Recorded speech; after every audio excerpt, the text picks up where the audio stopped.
and gentlemen, just want to welcome you back to Created to Learn. And I'm just so excited today because with me is Brother David Ravenhill.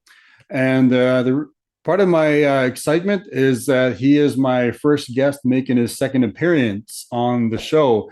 So I was very glad about that, and glad it worked out. And just so looking forward to this discussion.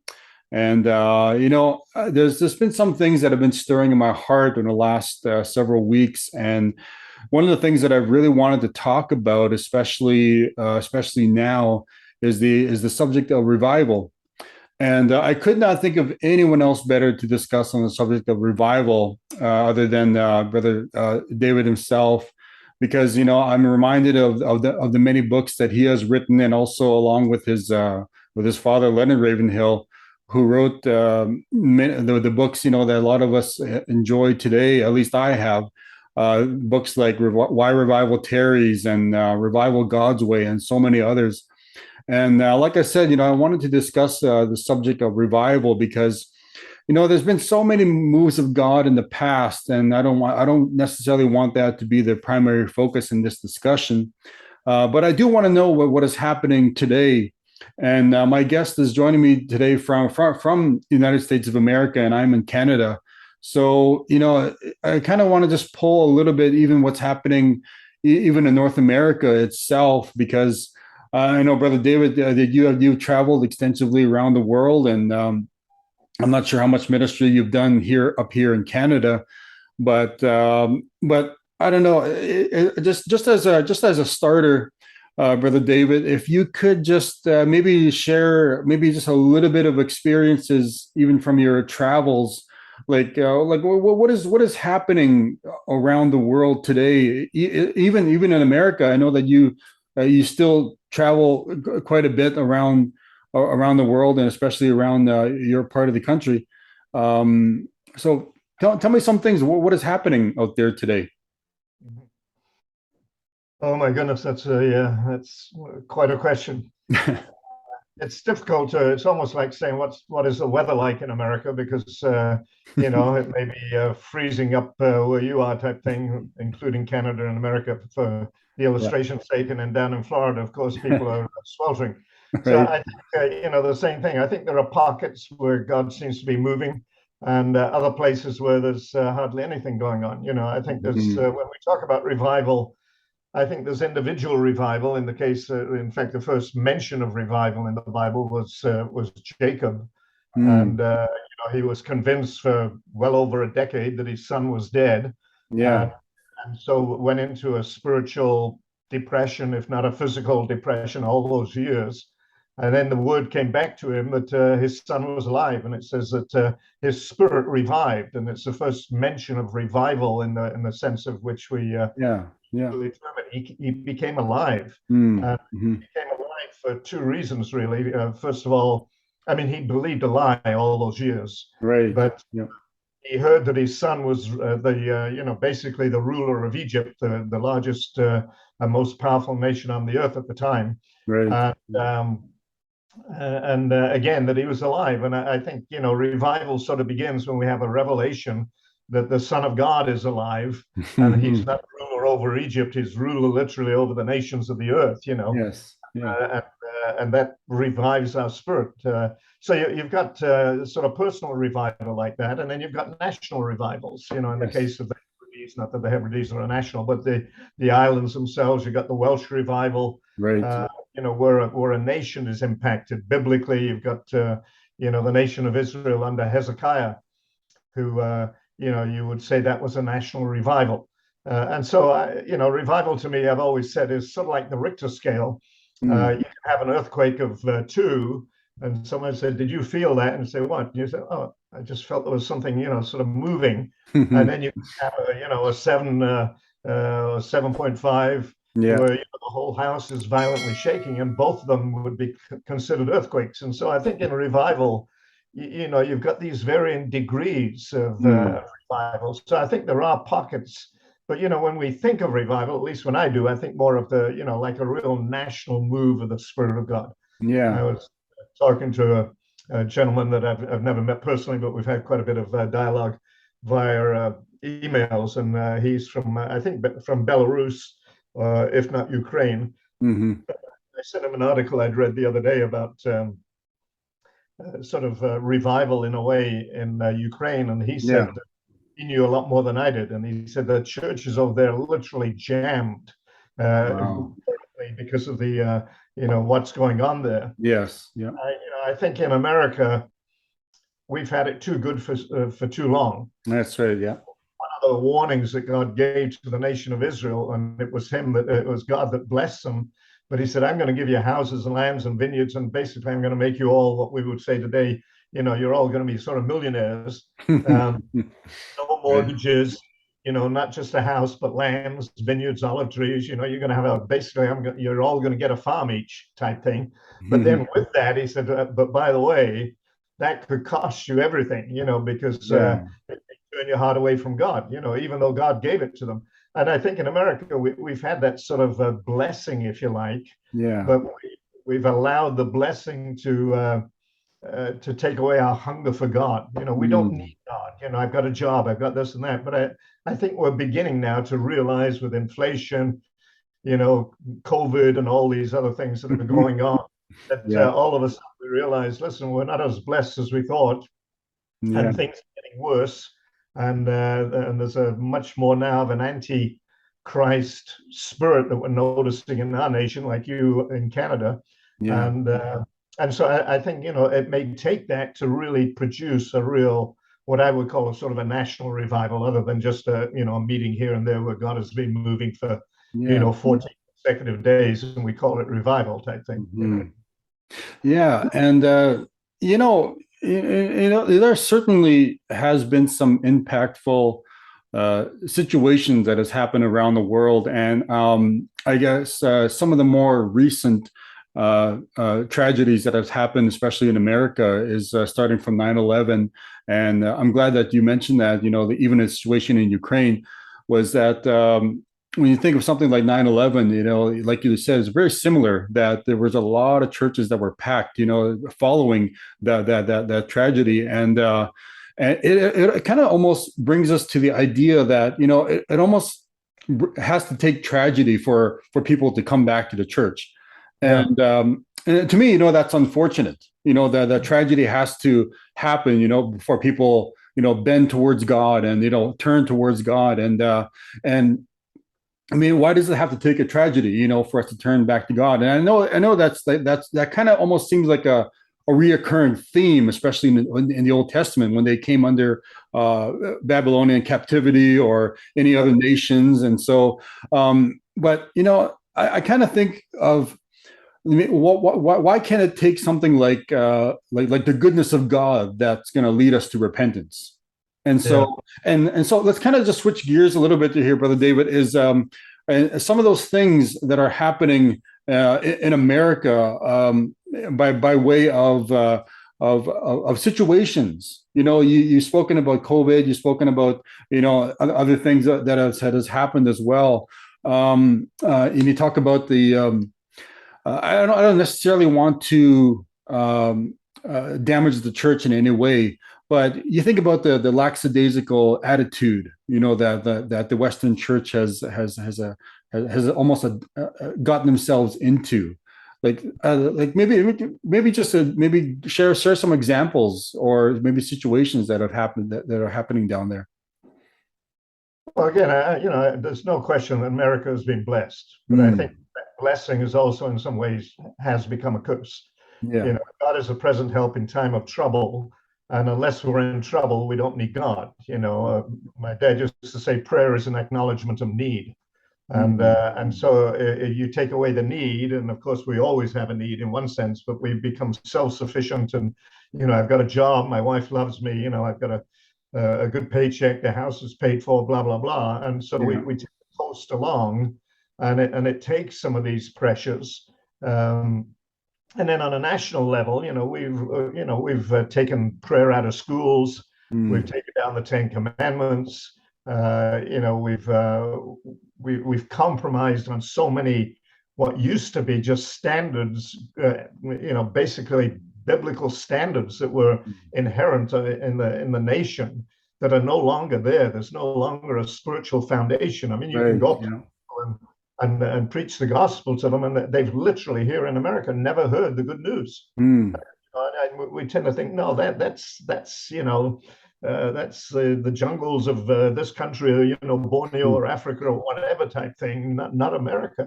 Yeah. And so we've become a nation that has turned away from God. Let's face it, Yeah. and we don't acknowledge God anymore. We've got the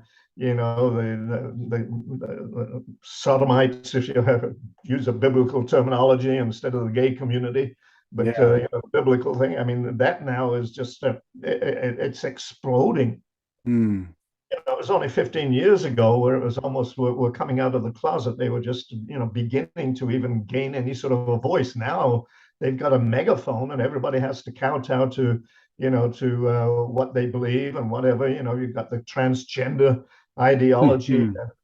You've got 80% of the black children without a father in the home.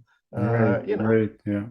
A breakdown of all these values have gone, Mm. and which I think is going eventually to drive us to God. But and you may disagree with me on this, but you've got the element within the church of dominion theology, that we're going to basically take over the world.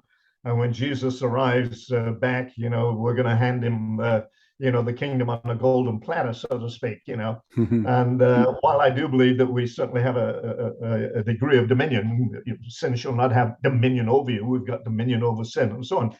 Yeah. Yeah. Is Jesus the bride? We talk about this glorious bride as though everything else is going to sort of pale into insignificance, and that the bride is going to be everything. And yet the bridegroom was the one that says, as it was in the days of Noah, so will it be on the wedding day, if I can use that expression. Yeah. Yeah. Will the Son of Man find faith in the earth when he comes? Mm-hmm. Mm-hmm. So you've got this contrast where the darkness is getting darker, and hopefully, there's going to come a time when the church is going to be so desperate for God that God will be there for sure. Yeah. But, Yeah. and we're seeing that now. We're seeing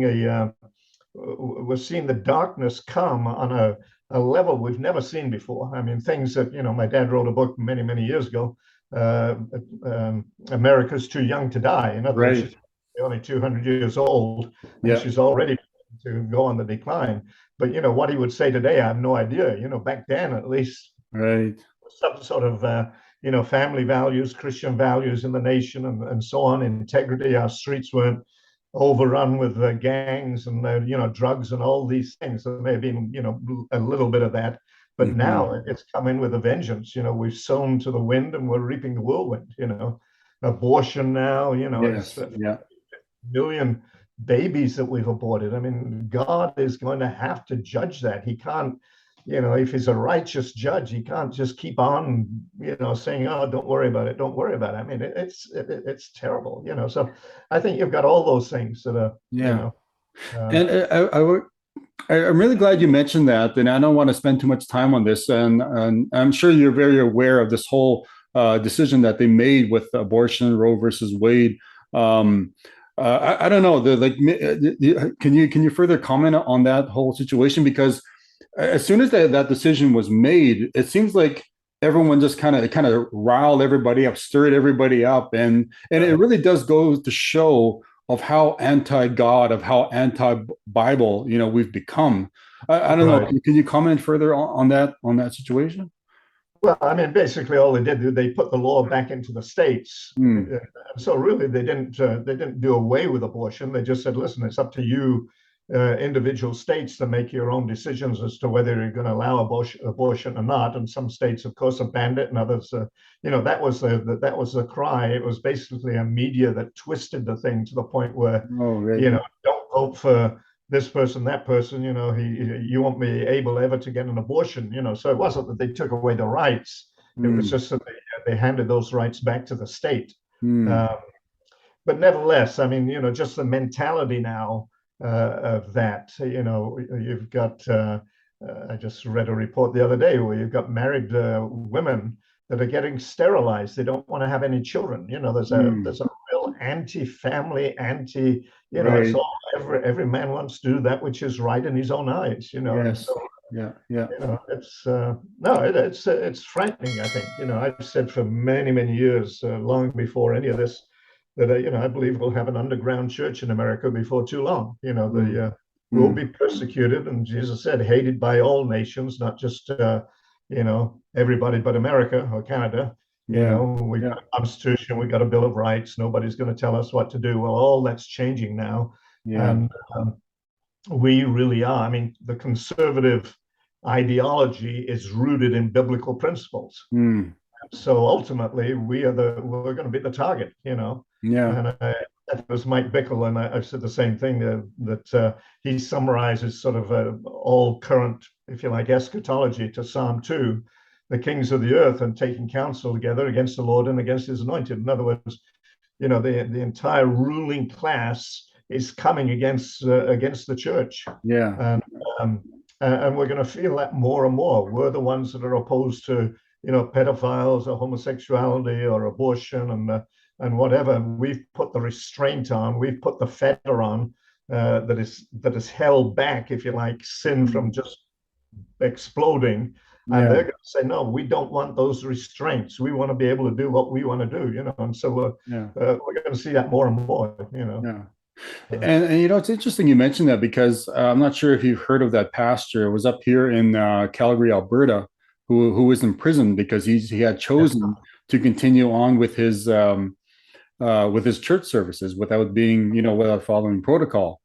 And whatever it is that your view, those who are watching, whatever it is your view is on that whole situation, because unfortunately this pastor was in prison. He had made the news. He had interviews from different news outlets, and it just created a wide story as to what how people have become when it comes to, especially during the season of COVID, and now it had gotten to the point where, like you said, we're going to eventually lose our rights, and so I'm not sure if you've heard of that story. I think his name is Pastor Arthur, something like that, in a way, yeah, and occasionally they had it on. Yeah, it had reminded him about his time in during Nazi Germany, right? Of yeah, how his family had experienced things like this, because for whatever reason, and so it does paint a picture of where we are possibly going, where we are going to end up to, and but Brother David, I just really appreciate that you had brought up your father, because I can only imagine, like you said, I can only imagine of what he would say about what is happening today. right. And a lot of times I like to go back to a lot of his books that he had written, Revival God's Way, and I do have a lot of the copies. America is Too Young to Die, and I'm not sure if it was him that had shared this, had said this quote. He might have just quoted somebody else, but he had shared this. He said, "If America were to ever die, it would be through suicide."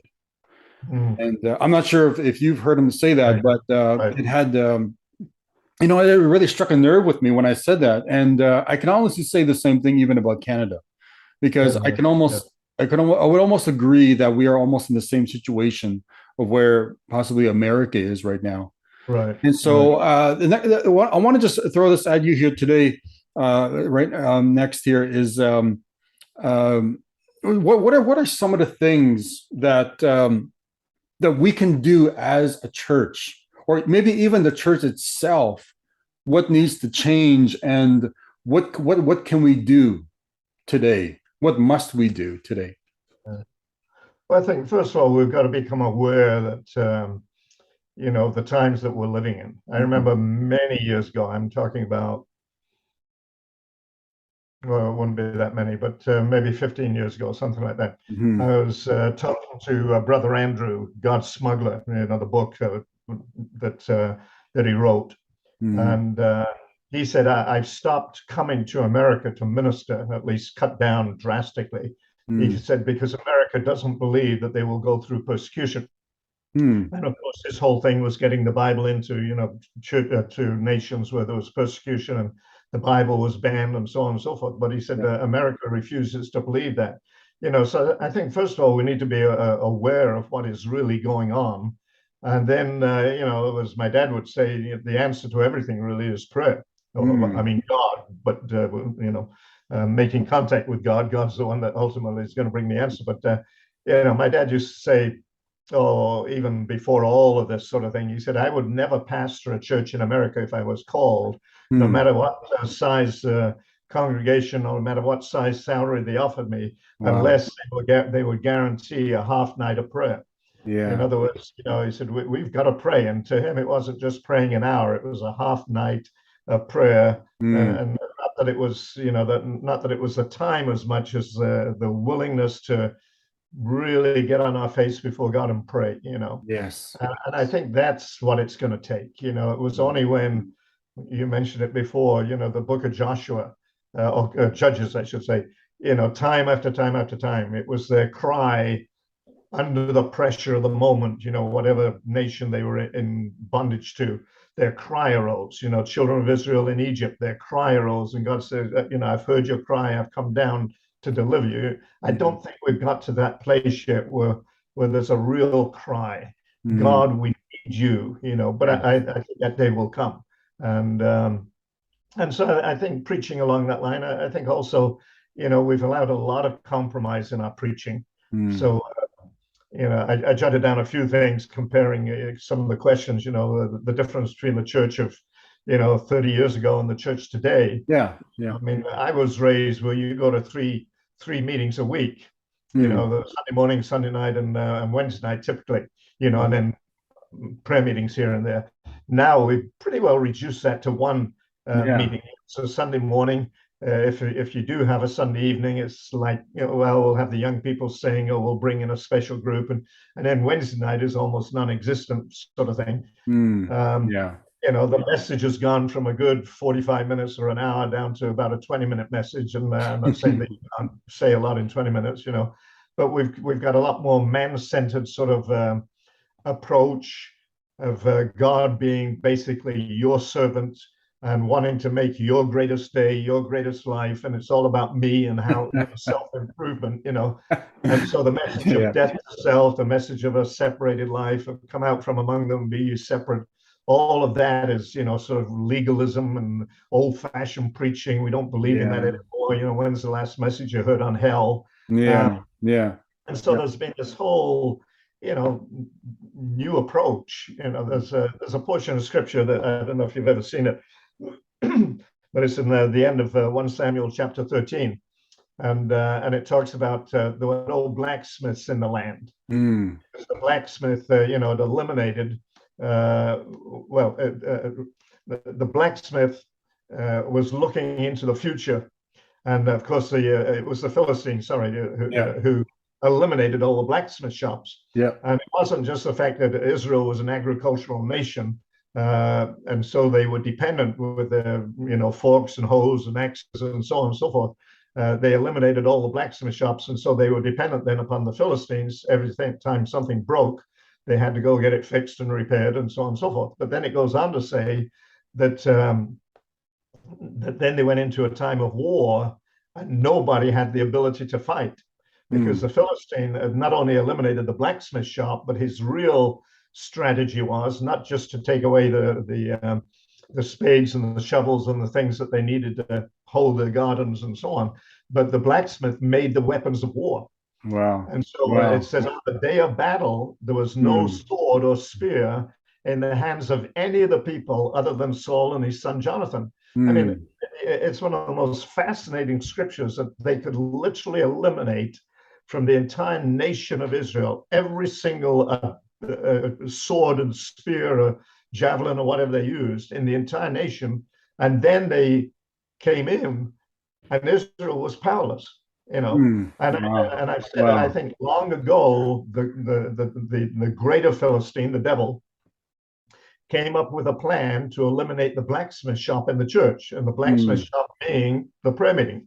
Mm. That's where we use the weapons of our warfare. Weapons of war. And so Wow. now we're in the day of battle, and there's nobody around. You announce a prayer meeting, you get two old ladies and a faithful man and two faithful men and an old lady, or whatever type thing. But the young people, it's only a prayer meeting, forget it. And, Great. and so, I think that portion of scripture is quite fascinating to me, how they strategize.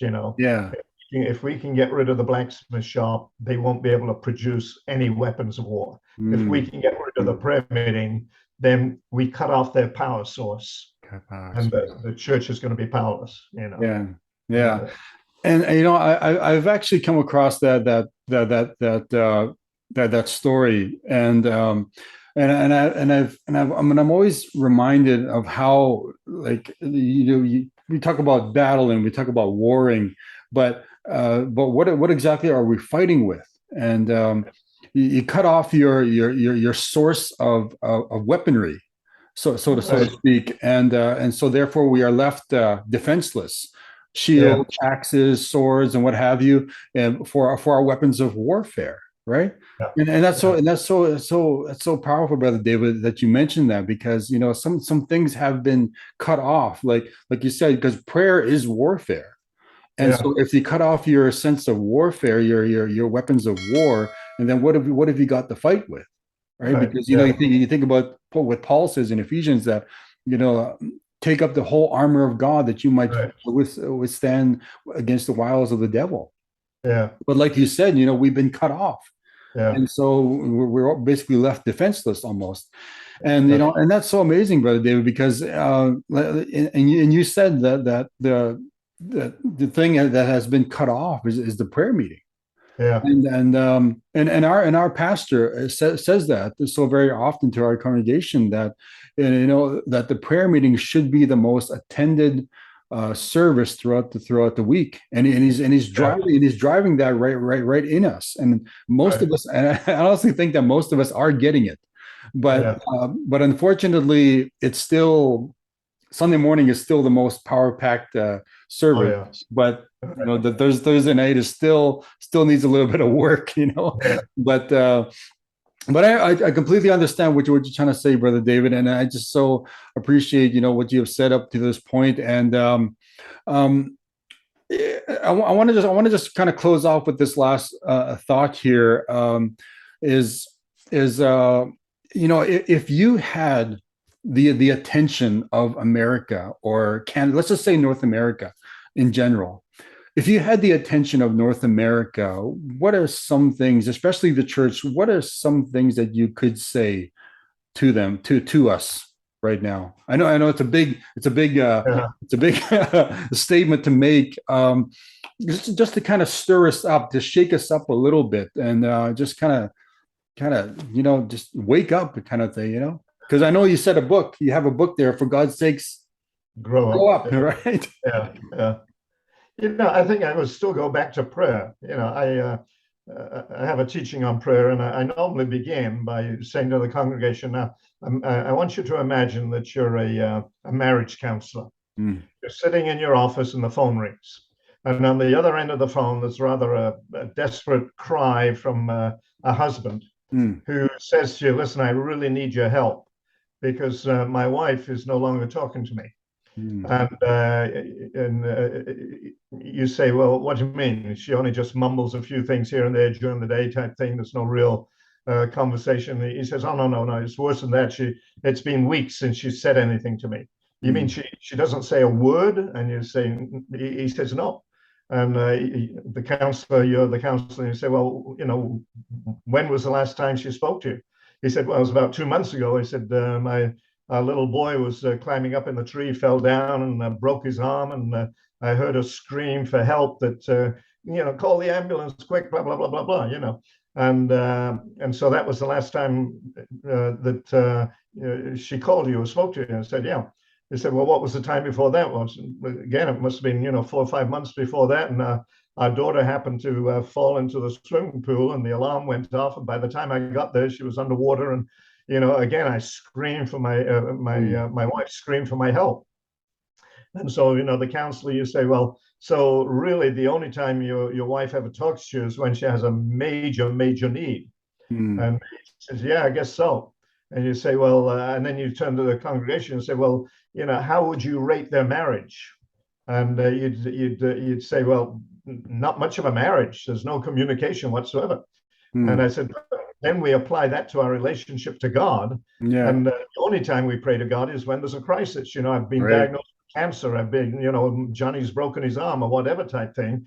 But there's weeks that go by and we never talk. So I think that really is, reconnecting with God in prayer and repenting, basically. I mean, Right. it's Yeah. supposed to be our first love. He's supposed to top every other desire and ambition and goal and everything else. Seek first the kingdom of God. So I think it would begin with repentance. God, we've neglected you. We've just Mm.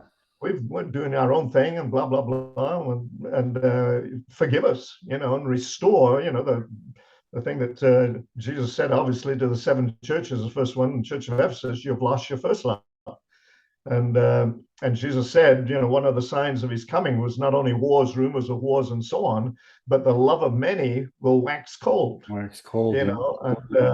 And my wife, unfortunately, she has got the beginning of Alzheimer's and so on, but Mm. that's a whole other story. But Mm. she loved candles, Yeah. and before we go to bed, sometimes she'd have candles in the house, and I'd blow out the candle and go back 2 or 3 minutes later, and it's still soft and pliable. But by morning, it's hard again. But it Mm-hmm. would wax cold. Yeah. In other words, it was just that gradual tapering off. It's not something sudden that you blow out the candle. It doesn't just all of a sudden freeze or become hard. And I think we've had that tendency, just to allow this lackadaisical, lukewarm, Mm.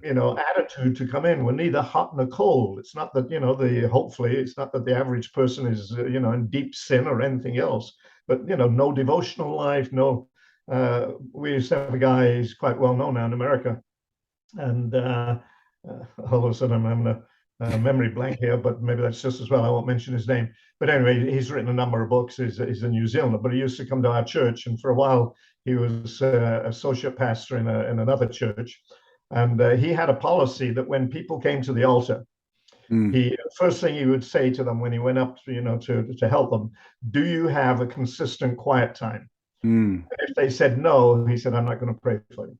The Mm. reason you're standing here is you're not feeding yourself properly, so to speak. In other words, you're asking me to meet a need that you're asking me for bread, basically, and you're not getting your own bread, and it sounded Wow. very Yeah. harsh. I Yes. think there's a lot of truth to that. The average believer, we talk about the fivefold ministry. I know you've written a book on that, but it seems the sixfold ministry now is the counselor. And most pastors spend more time counseling, and a Yeah. lot of it has to do with we're not praying, we're not seeking God anymore, we're not spiritually, we're spiritually illiterate, and as a result, the church is anemic and got all sorts of problems. So Yeah. Yeah. And I like that whole analogy of the seeking going after God in those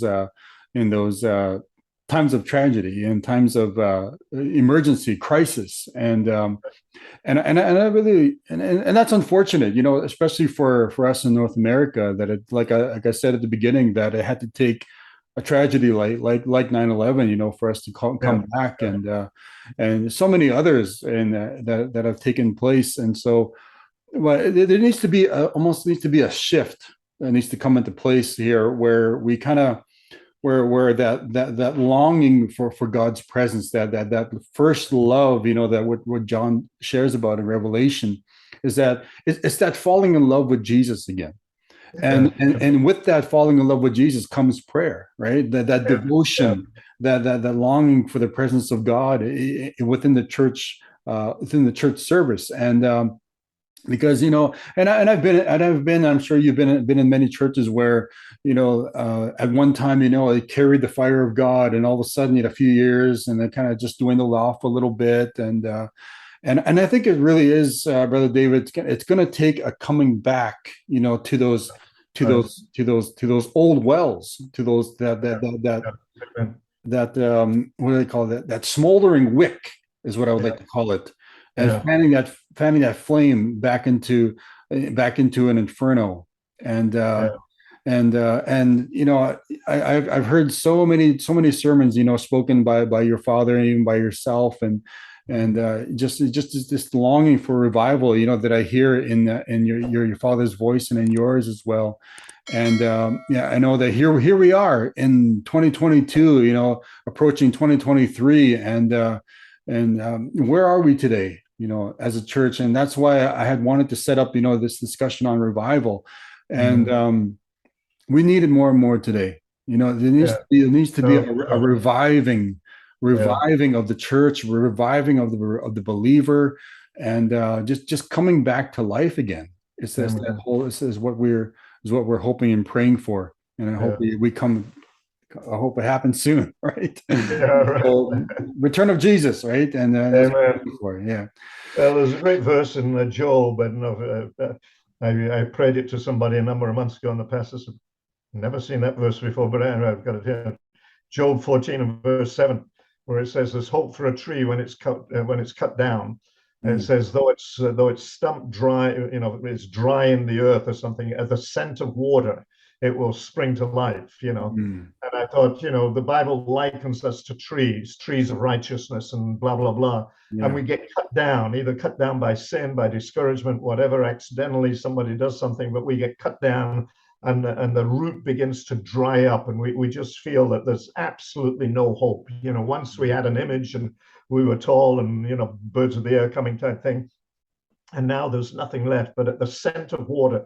And I think Mm, all it takes, is just the presence of God yes. to revive us, and we need to pray to that end. And I remember, no, maybe our time is gone here, but I remember praying for revival in New Zealand at one stage. And one of the pastors I was working with, he said, we need to go back, not just to say, Lord, send revival, but to be honest and say, we really don't have a desire for revival. Wow. Yeah. In other words, Yeah. we need to be honest and say, Lord, Mm, I really don't have that cry for revival.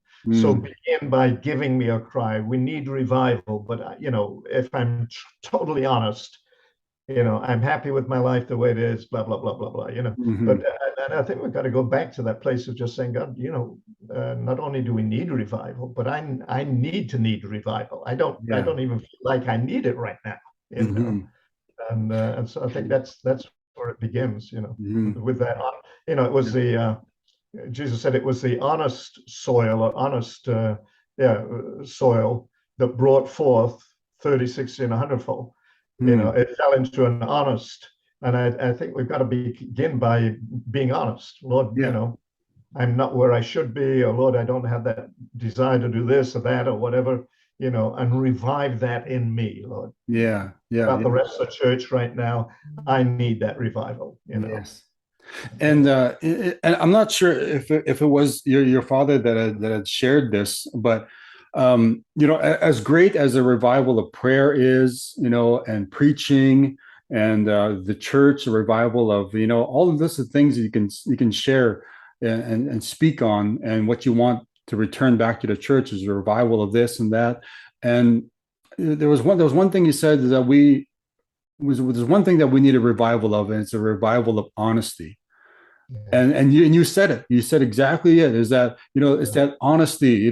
I'm powerless. I'm prayerless. Right. I have no joy. I have no life in me. I don't want to read my Bible. I don't want to pray, and I don't Yeah, want to do this. It's just. I think, Brother David, is that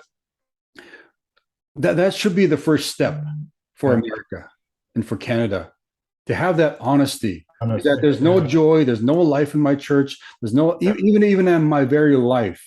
Let's yeah, let's start off with a revival of honesty, and yeah. to No, really know where we are, to have that admit and be honest of where you are.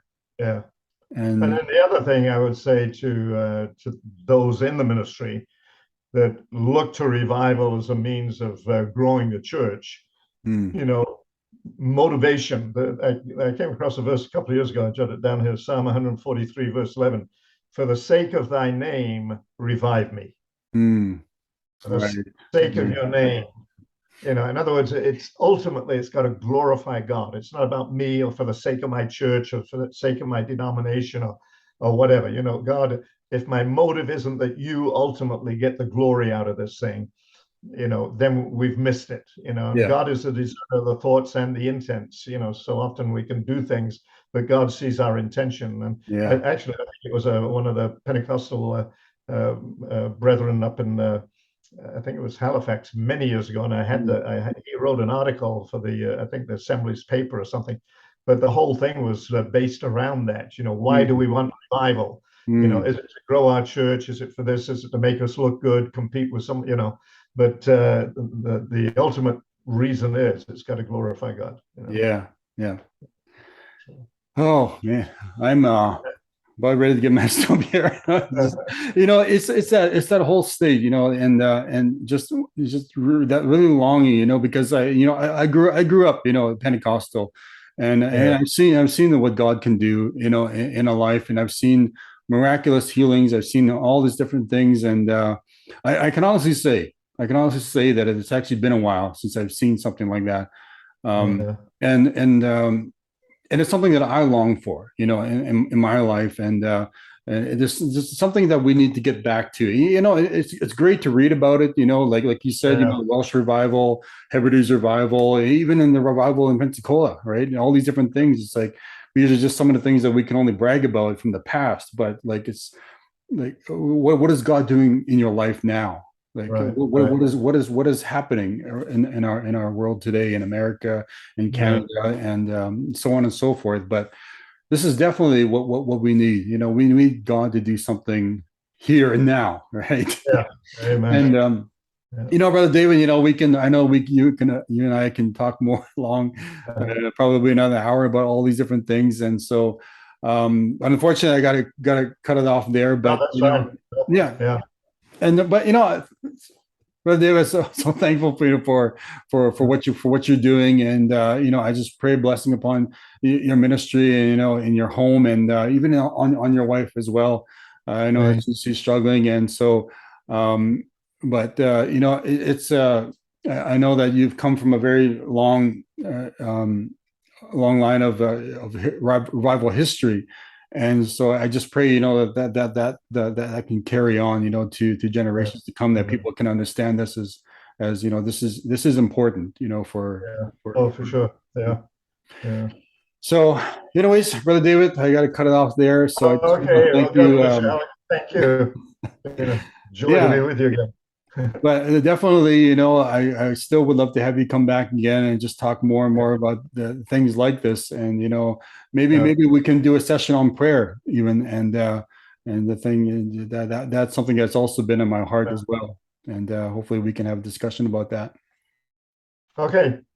All right, ladies and gentlemen, Thank I just you. want to thank you, Brother David, for coming on board. And I just really would encourage you to share this video, subscribe to our channel, and we would love to have you come and just enjoy the content that's being shared here. And we hope to come back and share more and more with you again. Thank you very much, and God bless you. Thanks, Alex. Pleasure.